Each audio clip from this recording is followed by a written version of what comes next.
आज 1 फरवरी 2026 का ये दिन भारतीय लोकतंत्र के साथ साथ भारतीय सेना के लिए एक बेहद ही महत्वपूर्ण पल लेकर आया, जब संसद भवन में वित्त मंत्री निर्मला सीतारमण जी ने वित्त वर्ष 2026-27 का रक्षा बजट पेश किया, जिसमें देश की सुरक्षा को सर्वोच्च प्राथमिकता दी गई है।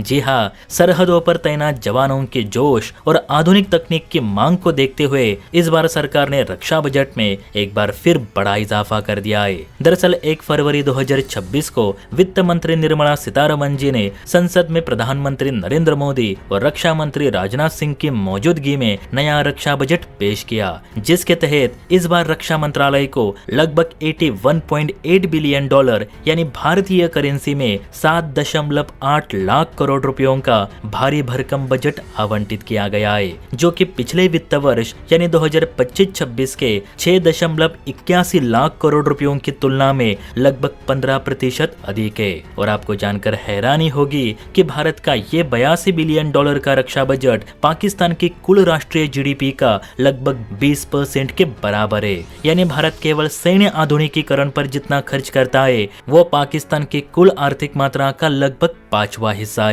हालांकि हम चाइना, रूस और अमेरिका के रक्षा बजट के सामने बहुत पीछे है। चीन का रक्षा बजट 266 बिलियन डॉलर है, जो कि भारतीय रक्षा बजट से 3 गुना ज्यादा है। लेकिन ये बात भी खुश करने वाली है कि भारत अब दुनिया का चौथा सबसे बड़ा रक्षा बजट वाला देश बन चुका है। यानी सरकार का पूरा ध्यान इस बात पर है कि देश की तीनों सेनाओं को दुनिया के सबसे आधुनिक और मेड इन इंडिया हथियारों से लैस किया जाए। इस साल के बजट की सबसे बड़ी बात यह है कि सिर्फ सेना के आधुनिकीकरण के लिए ही 2.19 लाख करोड़ रुपए अलग से रखे गए हैं। यानी ये पैसा नई मिसाइलें, लड़ाकू विमान, सबमरीन्स और ड्रोन्स की खरीद पर खर्च होगा। पिछले साल भारत ने लाइट कॉम्बैट हेलीकॉप्टर, राफेल और तेजस जैसे बड़े सौदे किए थे, लेकिन इस बार की नजरें और भी बड़ी डील्स पर है। माना जा रहा है कि इस रक्षा बजट से 114 राफेल लड़ाकू विमानों के बड़े सौदे और 5वीं पीढ़ी के Su-57 स्टेल्थ फाइटर जेट्स जैसे बड़े प्रोजेक्ट्स को नई रफ्तार मिलेगी।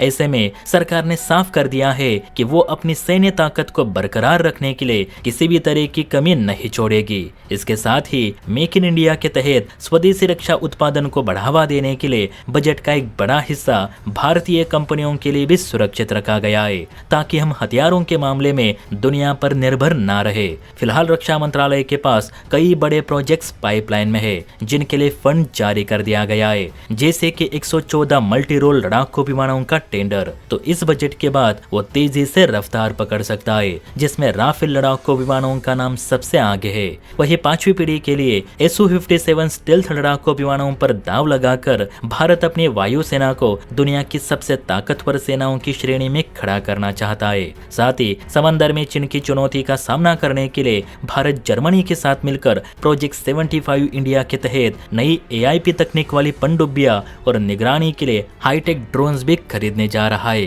तो कुल मिलाकर देखें तो भारत का कुल रक्षा बजट यानी 2025 तक 6.81 लाख करोड़ रुपए था, लेकिन सरकार ने 2026 के रक्षा बजट में रक्षा खर्च को बढ़ाकर उसे लगभग 7.8 लाख करोड़ रुपए करने की घोषणा कर दी है, जो कि पिछले साल के मुकाबले 1.8 लाख करोड़ रुपए ज्यादा है। तो आपको क्या लगता है कि इतना रक्षा बजट चीन पाकिस्तान के खिलाफ काफी है? इस मौजूदा रक्षा बजट में ही दुनिया की सबसे ताकतवर सेना बनाई जा सकती है, या फिर हमें अपने रक्षा बजट को और भी बढ़ाना चाहिए? इस पर आपकी क्या राय है, नीचे कमेंट करके जरूर बताइए। और हाँ, वीडियो अच्छी लगी हो तो बेल आइकन प्रेस करके चैनल को लाइक एंड सब्सक्राइब जरूर करें।